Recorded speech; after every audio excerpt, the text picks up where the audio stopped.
Unity Tech from GGSS Gidan Makama. My name is Emil Labeshur from Kano State, a student of GGSS Gidan Makama. Our team name is Unity Tech. I'm here to talk about harmful traditional practice. Harmful traditional practice is irreparable as they can cause so many problems. Like losing a plug, making children open and turning people into lazy and depression.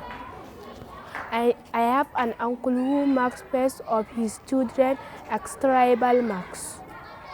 And for us to bring this problem to an end, that is why we came with the mobile app, Test It Out, to educate our brother and sister out there about how to cure this problem.